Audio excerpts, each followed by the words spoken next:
嗨，我是薛弟。上回给大家介绍了一艘9米的帆船，有人觉得这种小船不能远洋，也有人说驾驶这样的船去环球航海很辛苦，有点硬吃苦的意思。在很多人的印象中，10米左右的船太小了，航行中的舒适性和安全性都不行。这其实是种偏见，我从没否认过大船空间更大，航行中更稳，整体感觉也更舒适。不过大船的养护费用也更多，需要的停泊空间也更大，除了钱，日常所需要投入的精力、时间等等都要更多。我以前说过，对于大部分1到2个人长期在船上生活航行来说，10米左右的船是最经济实惠的选择，尤其是像他这样一个人的航海生活，太大的船也是负担。既然说到这儿了，那么咱们不妨略微敞开聊一下。首先，过航海生活的人就跟生活中的所有人是一样的，有富也有穷，不是谁都有大几百万、上千万的购船预算，也不是谁都能做到财务自由。人们都是根据自己的能力去选择能够满足自己需求的船，有大有小，有贵有贱，是很正常的事情。其次，选择帆船不能只从大小去比较，还要看船的设计与制造，得根据自己的航行计划和喜好去选择适合的船。前几个月在意大利沉没的贝叶斯号够大够奢华吧？不管那场意外有没有阴谋，那艘船本身的设计是有缺陷的，根本就是个样子货。世界上难度最大的单人环球帆船赛金球环帆赛的比赛用船尺寸就是10米左右，来自世界各地的优秀水手们驾驶着那样的小船，跨西风带，过3大海角，完成单人不停靠无补给的环球航行都没问题。当然，这2个例子属于极端案例，我们普通人过航海生活，买不起那种超豪华游艇，也几乎不会去不停靠环球。我想表达的重点是，只要设计制造过关，航行的安全性其实跟船的尺寸并没有密不可分的关系。尽管现在的帆船分等级，不同等级有着不同的适航区，然而一切都是生意。很多所谓的蓝水帆船，其设计、建造水平和用料真的很难让他们适应严肃的海况。热带海岛转转，低纬度跨个洋什么的应该没问题，但是要去西风带、南北极或者遇到比较恶劣的天气，就得掂量掂量啊。第三，现代化的航海设备和装备的确让航海这件事儿变得轻松很多，容易很多，安全性也提高很多。如今无人驾驶的汽车已经开始满街跑了，会不会有一天 AI 驾驶的帆船也可以满洋飞呢？至少现在，不论船多新多大多先进，人的因素仍然占很重要的比重。大小新旧的帆船是一方面，可是驾驶它的水手才是关键所在。为什么很多航海人都愿意说自己航行过的距离？因为每海里的航行都是经验的积累，航行过的地方越多，经验也就越丰富。优秀的水手是不挑船不挑海的，大船小船都能驾驭，热带寒带都轻松拿捏。这世上应该没有人愿意没苦硬吃吧？但是在在梦想和现实之间，只能去取舍，去平衡。好啦，不再展开了，再说下去我都要忘了今天的主题是什么了。个人观点仅供参考，如果你同意我说的，就飘个1支持一下。我说什么不重要，重要的是你信什么。上回介绍了帕特里克先生的船，除了接雨装置和小前帆，这个安装球帆的撑杆也是他自己添加的。防滑漆他用的是那种在油漆中添加小玻璃珠的方法，这种防滑漆的效果很好，但是光脚踩的话似乎有点疼。船尾的吊床也是帕特里克得意的物件之一，无数惬意的时光在这吊床的摇晃中泛滥。这艘船的发动机跟我的发动机一样，也是 VTEC 3缸柴油发动机，22匹马力。不同的是它的螺旋桨是3片固定扇叶螺旋桨，对于这艘船来说，这台发动机的运行还是挺有效的。到这里船就介绍的差不多了，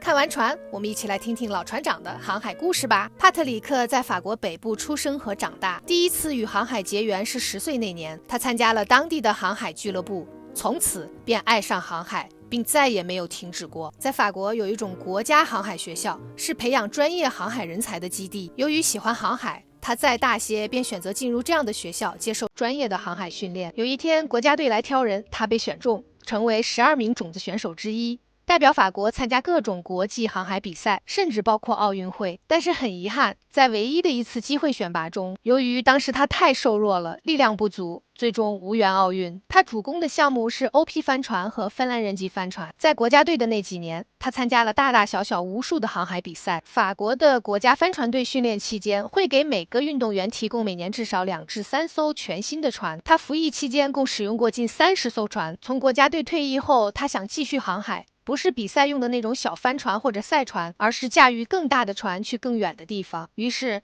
他就进入布列塔尼的一所航海学校，进行了更深入的学习和训练。那几年，他一边学习一边打工，结婚生子，攒钱造船。Voilà. Et à partir du moment où j'ai construit mon bateau, j'ai vécu sur mon bateau avec ma femme et ensuite mes 2 enfants. Voilà. 船造好后，他跟妻子和2个孩子在那艘船上一起航行生活了7年。Après, il y a un divorce Ah. entre ma femme et moi. Donc le bateau de croisière sur lequel on a vécu, on l'arrête.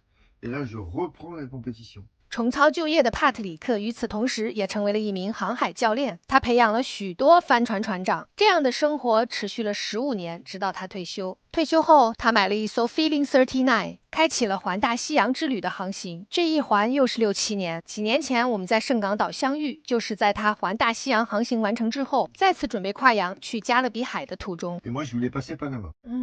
Mais le Covid est arrivé. Et donc là, au Covid, les amis me disaient faut pas, ne viens pas dans le Pacifique, parce que Australie c'était fermé, it's closed, Nouvelle-Zélande close, on n'était pas bien vu. 彼时他已经买了现在这艘旅船4年了，反正疫情爆发哪儿也去不成，正好可以借机重整这艘船。于是他驾船返回法国，卖掉了那艘 Feeling 39，在自家的院子里，一个人用了1年半的时间完成了这艘船的修理和重整工作。Avec ce bateau-là maintenant, je vais aller en Méditerranée, je vais faire le canal du Midi. Ah, Et je vais rentrer chez moi, et peut-être après je vais monter en Baltique, toute la mer du Nord. Ouais, voilà. 以前他跟朋友在法国北部还有挪威航行了3年多，他很喜欢那里，决定自己驾船再去一次。Ah, Biscay? No. Before, yes. Avant, before we have not weather, comment on dit, les bulletins. Yeah. Yeah, donc, You just go by oh, it's good. Allez, on part. Hey, là, ok. No, no. So, travel Biscay, c'est for little boat, hein. Sweden. Sweden, no, we have reserve cost, forecast, for Sweden, it's good. But you make to wait. Maybe 1 month, it's possible. But it's normal.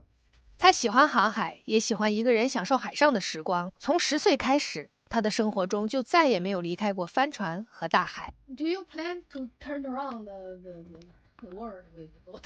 No, no, je pense pas. Je sais pas. 航海生活是万千生活中的一种，正如每个人的生活都独一无二，每个航海人的生活也无可复制。每艘船都有它的故事和灵魂，每个航海人都有他的经历和精神。我是航海的 Cindy，感谢收看。如果你喜欢我的分享，请不吝给个小红花、小红心吧。今天就到这里，下次再见。关注我，来了解更多枯燥无趣的航海生活。